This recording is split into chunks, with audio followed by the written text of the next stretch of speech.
वक्त इस संसार की सबसे शक्तिशाली वस्तु मानी जाती है। लम्हे कब चुटकियों में बीत जाते हैं पता नहीं चलता। दौर के दौर गुजर जाते हैं और बस यादें छोड़ जाते हैं। ऐसी ही अनगिनत यादें क्रिकेट प्रेमियों से भी जुड़ी हुई हैं। हर दौर ने अपना सर्वश्रेष्ठ क्रिकेटर देखा है, चाहे वो हमारे दादाजी के दौर का हो या पिताजी के दौर का। ऐसे में जब आप उनके दौर के खिलाड़ियों की चर्चा सुनते हैं तो क्या आपने कभी उनके चेहरे पर वो बीत चुकी मुस्कान देखी है? तब हम सोचते हैं कि काश हम भी उस दौर में अपने पिता वाली पीढ़ी के साथ देख पाते।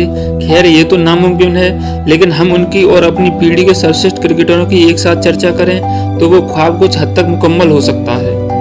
इस वीडियो में शुरुआत करेंगे बाएं हाथ के सबसे स्टाइलिश बल्लेबाजों के साथ। जी हाँ, आपके दिमाग में जिन दो बल्लेबाजों की छवि उभरी है हम उन्हीं की ही बात करेंगे। उस दौर के ब्रायन लारा और इस दौर के कुमार संगकारा के बारे में। Brian Charles Lara the prince हमारे धुंधले बचपन में अपने कैरियर के आखिरी दौर में खेलने वाला बल्लेबाज, जिसके साथ उस दौर में श्रीलंका के एक और स्टाइलिश बैट्समैन कुमार संगकारा का सूर्य उदित हो चुका था। उनके पिताजी तब शायद अपने 20s में रहे होंगे जब उन्होंने 6 जून 1994 के अखबार में या जुलाई की क्रिकेट सम्राट में वारविकशायर के बल्लेबाज ब्रायन लारा के नाबाद 501 रनों के बारे में पढ़ा होगा और अपने दोस्तों से वो यही चर्चा कर रहे होंगे कि यार ये तो डॉन ब्रैडमैन से भी तेज खेला, ये जरूर टेस्ट में 400 रन तो बनाएगा एक दिन। लारा MRF के स्टिकर वाले बल्ले के साथ सचिन और स्टीव बॉय के समकक्ष या यूं कहें कि उनसे भी ज्यादा स्टाइलिश। साल था 2001, तब लारा के स्क्वायर कट्स पर टोनी ग्रेग की ये लाइन्स हमेशा के लिए कानों में बस गईं। Lara on the back foot, over the ball goes on A jet speed for 4। आपके सबसे छोटे चाचा तब यही डिस्कस किया करते थे कि लारा के बल्ले में स्प्रिंग है, ये इतनी तेजी से कट कैसे मार सकता है। दोस्तों, आपको जानकर हैरानी होगी कि टेस्ट मैचों में सर्वाधिक स्कोर का रिकॉर्ड लारा ने 2 बार अपने नाम किया। एक तो आप जानते ही होंगे, एंटीगुआ टेस्ट में 400 नाबाद, उससे पहले 375 रन बनाकर उन्होंने ये कारनामा किया था, जिसे कुछ ही समय में मैथ्यू हेडन ने 380 रन बनाकर तोड़ दिया था। वो साल था 1998। सुबह को रेडियो में BBC के खेल समाचारों में सुना कि वेस्टइंडीज ऑस्ट्रेलिया से बारबरो टेस्ट हारने के करीब पहुंच चुकी है। क्योंकि टारगेट था 308 का, वेस्टइंडीज का स्कोर कार्ड दिखा रहा था 105 रनों पर 5 विकेट। लेकिन अगले दिन सुबह रेडियो ऑन हुआ, BBC के खेल समाचार आए कि लारा के नाबाद 153 रनों की बदौलत वेस्टइंडीज ने बारबरो टेस्ट जीत लिया है। उसी 153 रनों की पारी को विजडी ने टेस्ट क्रिकेट इतिहास की दूसरी सबसे महान पारी अंकित किया है। अपने बड़ों से पूछना लारा की पुल और हुक या कवर ड्राइव और स्क्वायर कट कौन सा कॉम्बिनेशन सबसे पावरफुल लगता था। लारा और सचिन दोनों कमोबेश एक ही साथ डेब्यू, सचिन 89 में तो लारा 90 में। दोनों जब तक साथ खेले क्रिकेट को सबसे बेहतरीन यादें मिली। केवल सचिन ही नहीं, लोग लारा की बैटिंग सुनने के लिए भी रेडियो चलाया करते थे। 1994 के विल्स कप के पहले ही मैच में 74 रन बनाकर लारा भारतीय क्रिकेट प्रेमियों के चहेते हो गए।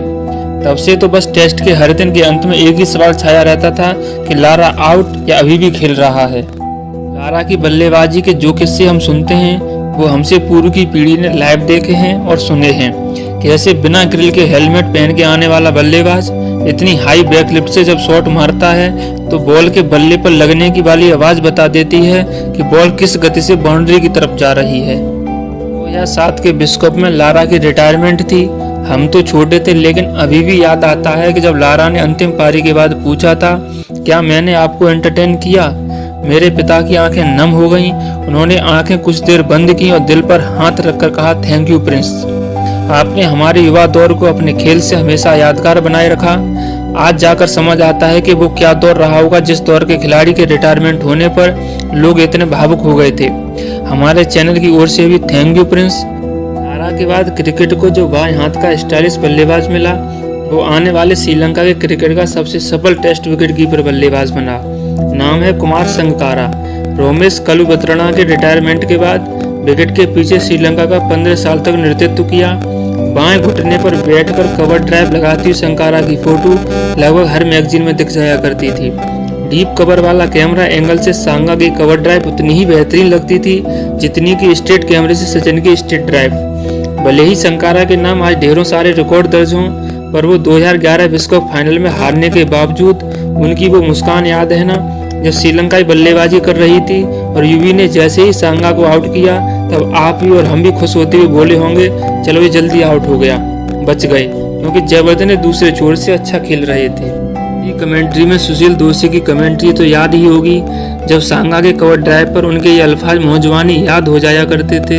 इस बाहर निकलती गेंद को कवर की तरफ से खेल दिया है, गेंद जा रही है सीमा रेखा के बाहर, 4 रन।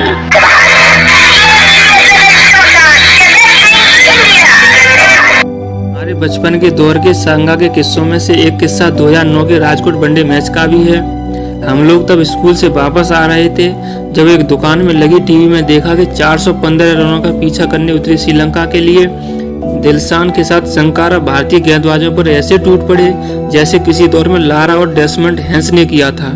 हम भले ही 3 रनों से वो मैच जीत गए, लेकिन जब तक सांगा खेल रहे थे हम भी अपनी जीत के लिए आश्वस्त नहीं थे। टेस्ट में 57 की औसत हो या 11 दोहरे शतक, संकारा हमेशा मैदान में अपने खेल से आउट नहीं हो पाने का जिद्दीपन किया करते थे। विकेट के पीछे संकारा, स्लिप में जयवर्धने और गेंदबाज लसित मलिंगा हमारे बचपन की आंखों द्वारा देखे जाने वाला खूबसूरत लम्हा।